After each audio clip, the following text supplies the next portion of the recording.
What is the current status of experimental models of allergic rhinitis?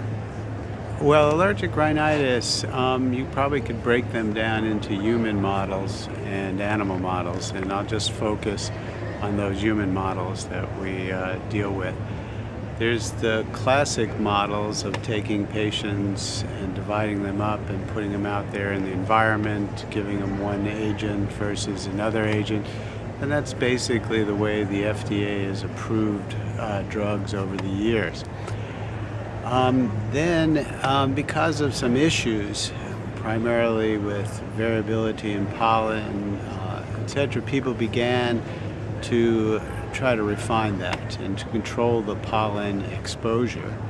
And that became sort of into two categories, sort of nasal provocations with allergen and also exposures in environmental chambers. So in the latter, you can do what used to be called a park study outside, where you weren't sure how much pollen there was going to be or whether it was going to rain, etc. You now bring them into an environment where the temperature is controlled, the CO2, the amount of pollen that they're exposed to is all controlled, and you can get better results.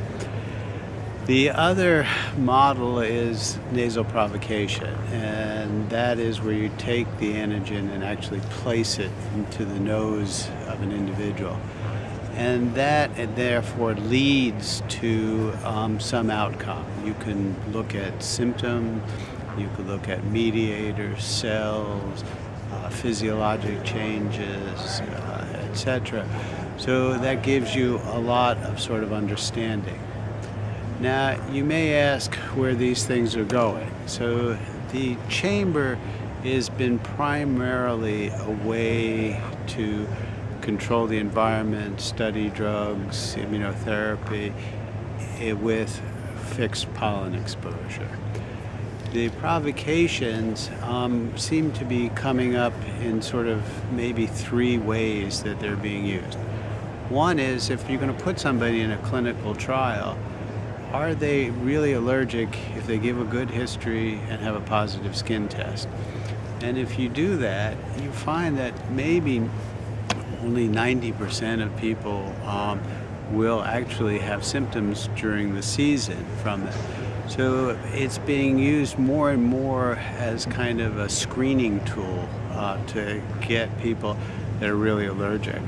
And in Europe, it's gone as far as, if you're going to put somebody on immunotherapy, they almost always do a nasal provocation to show that that antigen is very important.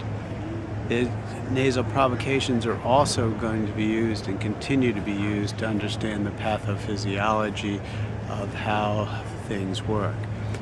One of the third use, which has become very interesting, is what's called a local allergic reaction.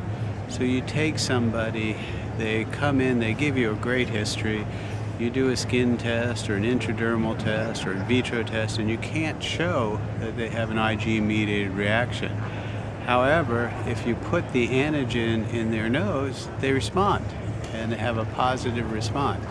And so this has been a way, and it's primarily in Europe now, as a way for the clinician to diagnose some of those people that would sort of, are they a local allergic reaction or are they truly non-allergic reaction?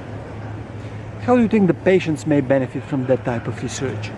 Well, I think they benefit in several ways. One is, if you can control and understand the pathophysiology, then you can think of new ways to intervene and to provide new alternatives and medicines for them. From a clinical point of view, though it's not practical at all in the United States, though outside the United States, people do these provocations to help diagnose what the patient has actually experienced. And if we can do better clinical trials, that in the very long run will benefit the patients. Thank you.